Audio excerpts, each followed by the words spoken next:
원내대표의 발언이 있겠습니다.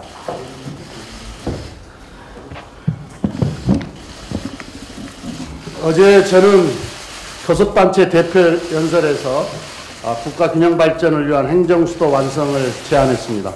대한민국의 100년 대계를 좌우할 국가 중대 사안에 대해 우리 사회가 공론의 장에서 다시 한번 추진해보자라고 하는 정식 제안입니다.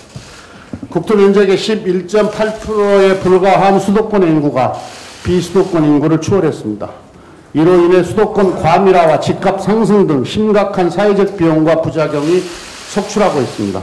다시 한번 우리 사회가 수도권 집중 해소와 국가 균형 발전을 위해 행정수도 완성 문제를 공론화해야 하는 분명한 이유입니다. 이러한 저의 제안에 대한 미래통합당의 반응은 아쉽습니다. 김종인 비대위원장은 헌법재판소 판결문에 의해 이미 결정됐다. 이제 와서 뒤집을 수 없는 것 아닌가라고 말씀하셨습니다.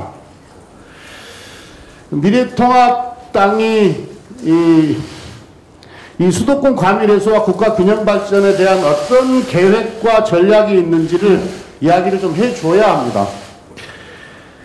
그래서 저는 미래통합당에 공식적으로 묻겠습니다. 미래통합당은 행정수도 이전, 행정수도 완성 이 자체를 반대하는 것인지, 아니면 찬성은 하는데 헌재의 위헌 결정 때문에 동의하지 못하겠다 또는 어렵겠다라고 하는 것인지 입장을 좀 밝혀주시면 좋겠습니다. 모든 이론은 회색이고 영원한 것은 저 푸른 생명의 나무인 것처럼 행정수도 이전에 대한 2004년도의 법적 판단이 영구 불변한 것은 아닙니다. 2004년과 2020년의 대한민국은 다릅니다. 국민의 생각도 많이 바뀌었습니다. 그리고 현재의 판단은 시대의 변화에 따라서 재정립될 수 있습니다. 또 재정립되어 왔습니다. 과거 합헌이었던 법률도 시대 변화에 따라 위헌 판정을 받은 사례도 많습니다. 관습헌법을 앞세운 헌재의 판결은 이미 그 당시 2004년도에도 논란이 아주 많았지 않습니까? 당시 헌재도 결정문에서 헌법 규범으로 정립된 관습이라고 하더라도 세월의 흐름과 헌법적 상황의 변화에 따라 이에 대한 침범이 발생하고 나아가 그 위반이 일반화돼 그 법적 효력에 대한 국민적 합의가 상실되기에 이른 경우에는 관습헌법은 자연히 사멸하게 된다고 밝힌 바 있습니다. 말이 많이 어렵게 기술이 되어 있는데요. 시대 변화에 따라서 이 관습헌법은 얼마든지 달라질 수 있다. 이 이야기입니다. 2004년의 법적 판단에 구속되어서 2020년 이후 대한민국의 미래를 재단하는 것이 과연 옳겠습니까? 미래통합당에게 다시 한번 촉구합니다. 이건 국회의 결단, 여야의 합의에 의한 국회의 결단이 너무 중요합니다.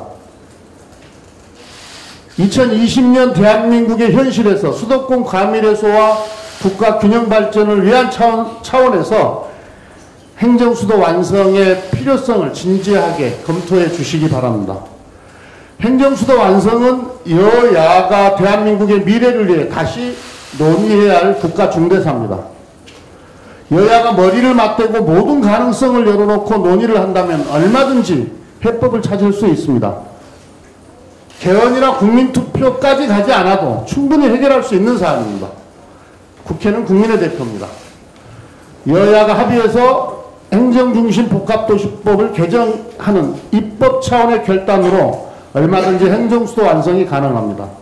만약 이번에 또다시 위헌 시비가 제기된다고 하더라도 15년간 진행된 행정도시 경험 축적과 국민의식 변화에 따라서 현재의 판결은 변경될 것입니다. 이미 세종시는 행정도시로서의 확고한 지위를 형성해 가고 있습니다. 이제는 행정기능의 이원화에 따른 행정 비효율과 낭비가 더 큰 문제로 나타나고 있는 게 현실입니다. 수도권 과밀은 심해지는데 지방은 오히려 소멸하고 있는 상황에서 국가의 미래와 국토의 균형 발전을 생각한다면 과감한 전환이 필요합니다. 과거의 법적 판단에 발목 잡혀 대한민국의 미래를 포기해서는 안 됩니다. 여야가 국가균형 발전과 수도권 과밀 해소라는 국가적 과제를 해결하기 위한 진지한 사회적 논의를 다시 시작해야 합니다. 저는 오늘 행정수도 완성에 대한 사회적 논의를 본격적으로 추진하기 위해 국회에 행정수도 완성 특위를 구성할 것을 정치권과 시민사회에 제안합니다. 다시 한번 말씀드리겠습니다. 저는 오늘 행정수도 완성에 대한 사회적 논의를 본격적으로 추진하기 위해 국회에 행정수도 완성 특위를 구성할 것을 정치권과 시민사회에 정식으로 제안합니다. 미래통합당과 야당의 신속하고 진지한 답변을 기대합니다. 야당이 또다시 추미애 법무장관에 대한 탄핵소추안을 제출했습니다. 지난 1월에 폐기된 안건을 다시 꺼내든 의도는 분명합니다. 검찰개혁을 저지하겠다는 정치 공세고 공수처 이슈를 분산시키려는 정략적 꼼수입니다. 생산적 정책 경쟁이 아닌 오로지 정쟁을 위한 습관적 탄핵 남발입니다. 법에 따른 지휘권을 정당하게 행사한 법무부 장관에 대한 탄핵소추는 부당합니다. 검언 유착 사건의 핵심은 검찰총장의 최측근이 연루된 의혹이라는 점입니다. 검찰총장은 자신의 측근을 보호하기 위해 수사팀에 부당한 간섭을 했고 추미애 장관은 이를 바로잡고자 한 것입니다. 추미애 장관의 수사 지휘는 공정한 수사를 보장하기 위한 정당한 권한 행사입니다. 한명수 전 총리 사건과 관련한 진정도 마찬가지입니다. 명백한 감찰 사안을 인권감독관실로 이첩한 대검의 조치야말로 납득하기가 어렵습니다. 추미애 장관은 검찰총장과 대검 감찰부의 사건 배당을 둘러싼 논란을 해소하기 위해 수사지휘권을 행사한 것입니다. 이처럼 추미애 장관의 수사지휘권 발동은 검찰권 행사의 불공정을 바로잡는 데 쓰였습니다. 미래통합당은 국회를 또다시 정쟁의 장으로 만드는 행태를 중단해 주시기 바랍니다. 산적한 민생 현안을 처리해야 할 7월 국회의 소중한 시간을 정쟁에 허비할 수는 없습니다. 민생 법안을 하나라도 더 처리하는 데 집중해야 합니다. 미래통합당이 발목 잡기 정쟁을 멈추고 국민의 삶을 지키는 일에 함께해 주기를 촉구합니다. 이상. 네, 조정식. 어제 김창룡 경찰청장 후보자와 한상혁 방송통신위원장의 청문회를 마치고 청문 보고서가 채택됐습니다. 인사청문회는 우리 국회가 국민의 눈과 귀가 되어 후보자의 역량과 자질을 검증하고 정책적 비전과 철학을 확인하는 자리입니다. 그러나 여전히 미래통합당 일각에서 인사청문회의 본질에서 벗어나 근거 없는 폭로와 의혹 부풀리기를 일삼고 있습니다. 특히 박지원 국정원장 후보자를 향해 적과 내통하는 사람이라는 매우 부적절하고 어처구니 없는 막말을 퍼붓고 있어 대단히 안타깝고 유감스럽다는 말씀을 드립니다. 여야 간의 입장이 다르다 해도 정치적 금도라는 것이 있습니다. 야당 대표와 대통령 비서실장, 4선 국회의원을 역임하고 평생을 남북관계 정상화에 앞장섰던 후보자에게 어떻게 간첩 딱지를 붙일 수 있습니까? 철이 지나도 한참 지난 빨간색 덧칠에 대한 유혹, 이제 버려야 합니다. 정치적 금도는 물론 인간에 대한 기본적인 예의도 저버린 미래통합당의 막말, 즉각 철회되어야 합니다. 또한 후보자와 국민 앞에 사죄해야 합니다. 인사청문회가 불미스러운 막말과 아니면 말고식, 폭로로 점철되는 일이 없도록 미래통합당의 통절한 반성을 촉구합니다. 국내에서 코로나19 최초 확진자가 발생한 지 6개월이 지났습니다. 지난 6개월 동안 우리 사회는 민관 정의 굳건한 연대와 협력에 힘입어 코로나19에 대응하는 모범적인 방역 시스템을 수립했습니다. 지역 봉쇄나 인구 이동 제한 없이도 효과적으로 감염 확산을 차단했고 정상적으로 경제사회 활동을 꾸준히 이어왔습니다. 특히 미국과 중남미를 중심으로 감염자가 급격히 급증하고 있지만 국내는 어제 기준으로 지역사회 일일 확진자가 한 자릿수를 기록했습니다. 코로나19 확산세가 진정되면서 내일부터는 수도권 소재 박물관과 도서관 등의 공공시설도 운영을 재개할 예정입니다. K방역으로 대한민국은 코로나 위기 극복을 선도하는 글로벌 방역 리더 국가로서 우뚝 서게 됐습니다. 의료진과 방역당국 그리고 국민 여러분의 헌신과 협력 덕분입니다. 깊은 감사의 말씀을 드립니다. 그러나 아직 안심할 단계는 아닙니다. 해외의 경우 지난 주말 기준 일일 확진자가 26만 명에 달할 정도로 매우 심각한 상황이고 국내도 종교시설과 방문 판매업 등과 관련된 지역 감염이 산발적으로 나타나고 있어 철저한 관리가 필요합니다. 당과 정부는 K방역망을 보다 촘촘하게 구축하기 위해 이번 3차 추경에 반영된 호흡기 전담 클리닉 500개소 설치 지원 예산을 조속하게 집행하도록 하겠습니다. 휴가철을 맞이하여 유명 해수욕장 등 인파가 많이 몰리는 지역에 대한 방역 관리에도 만전을 기하겠습니다. 전자 출입 명부 시스템 보완, 쪽방촌 등 방역 사각지대 점검 역시 서두르겠습니다. 더불어민주당은 코로나19 위험 장기화 가능성에 대비해 방역 체계의 역량을 근본적으로 강화하기 위해 더욱 노력할 것입니다. 특히 공공의료 및 지역의료 기반 보강을 위해 국립공공의대 설립과 함께 의대 정원 확충 등을 조속히 추진하겠습니다.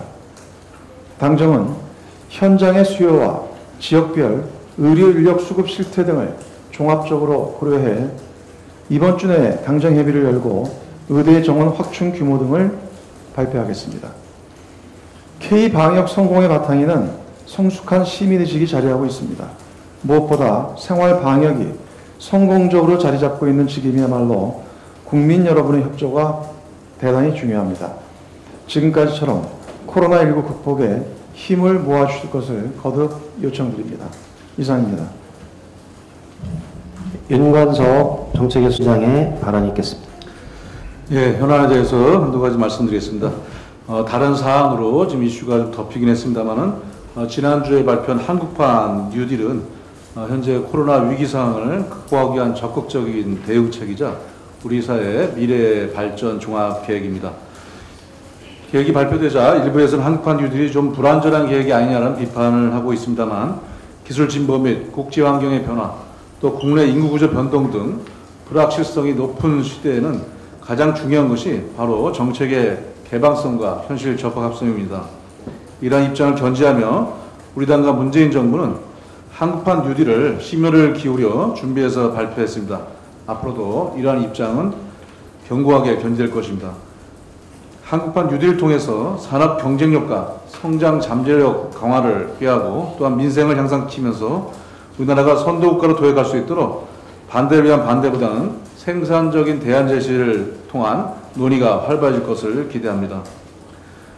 아울러 우리 당과 문재인 정부는 한국판 뉴딜 성공을 위해 민간 역량 활용 극대화에도 최선을 다하겠습니다. 한국판 뉴딜은 정부의 단독 드리블만은 성공할 수 없습니다. 정부와 정치권이 재정과 제도로 마중물이 되고 민간이 주도적 역할을 함께 할 수 있도록 판을 깔아야 한국판 뉴딜은 지속 가능하고 성공할 수 있습니다. 이를 위해 한정된 재원이 민간의 투자를 유발할 수 있는 생산적 방향으로 쓰일 수 있도록 선택과 집중에 노력하겠습니다. 아울러 민간 참여를 극대화하기 위해 신산업과 기존 산업의 상생 방안 마련과 신산업의 장애물을 해결하는 법과 제도 손질에도 앞장서겠습니다. 한국판 뉴딜 성공을 위한 콤비플레이에 민간과 정치권에서 야당의 협조를 부탁드립니다. 하나만 더 말씀드리겠습니다. 한미 방위금 분담금 협상, 미국의 무리한 인상적으로 인해 그 협상 타결이 반년 가까이 지연되고 있습니다. 이런 가운데 최근 미국 언론 등에서 주한미군을 포함해 전 세계 미군의 재배치 방안이 논의됐다는 보도가 흘러나왔습니다. 이 보도에서 주한미군이 언급된 것은 방위비 협상에서 우위를 점하기 위한 미국 측의 의도가 다분히 실려 있다는 지적이 있습니다. 만일 이것이 사실이라면 매우 유감스러운 일이 아닐 수 없습니다. 이미 우리 정부는 지난해 수준을 훌쩍 뛰어넘는 인상분을 제안했고 추후 분담금을 우리 국민이 납득할 수 있는 범위 내에서 인상하겠다는 의사를 지속적으로 밝혀왔습니다. 그러므로 협상 타결의 지원 책임은 온전히 미국에 있습니다. 그럼에도 불구하고 주한미군 재배치를 운운하며 동맹을 압박하는 것은 한미동맹의 신뢰와 우정을 훼손하는 행위이자 미국의 국익에도 전혀 도움이 되지 않는 행동입니다. 때문에 미국 의회 역시 여야를 초월해 주한미군 재배치나 무리한 방위비 분담금 인상 요구에 대해 비판의 목소리를 키우고 있는 것입니다. 한미동맹의 근간은 상호 신뢰와 주권 존중입니다. 미국 정부의 합리적이고 신속하고 책임 있는 자세를 다시 한번 강력히 촉구합니다. 이상입니다. 네, 이용빈. 을 정강에 담겠다는 통합당은 5.18 법안 처리로 진정성을 보여주십시오. 미래통합당이 정강정책에 5.18을 포함한 민주화 정신을 담겠다고 합니다. 만시지탄이지만 환영합니다. 그러나 동시에 과연 진정성이 있는지 여전히 의심하는 국민들도 많습니다. 핵심은 미래통합당의 실천에 있습니다. 현재 국회에는 5.18 역사왜곡처벌법, 전두환 국가장 배제법, 5.18 진압공로로 지정된 유공자들의 자격을 제외하는 법안, 이들의 국립묘지 안장을 제외하는 법안들이 발의되어 있습니다. 또한 제가 대표 발의한 5.18 공법단체 설립, 즉 5.18 민주유공자 애우에 관한 법률안이 발의되어 있습니다. 이 법은 18년 동안 묵은 5.18 유공자들의 수건이며 금년 5.18 40주년 기념식에서 주호영 원내대표께서 광주에서 약속한 법안입니다. 미래통합당이 진정으로 과거의 역사를 반성한다면 이러한 법안들이 조속히 국회를 통과할 수 있도록 적극 나서야 합니다. 미래통합당이 결단하고 신속하게 후속 실천을 이어간다면 우리는 국민 화해와 포용의 사회로 성큼 더 다가갈 수 있고 코로나 위기 극복에 큰 힘을 모을 수 있을 겁니다. 미래통합당의 진정성 있는 실천을 촉구합니다. 이상입니다. 네, 이상으로 공개로 전환하겠습니다. 협조 부탁드립니다.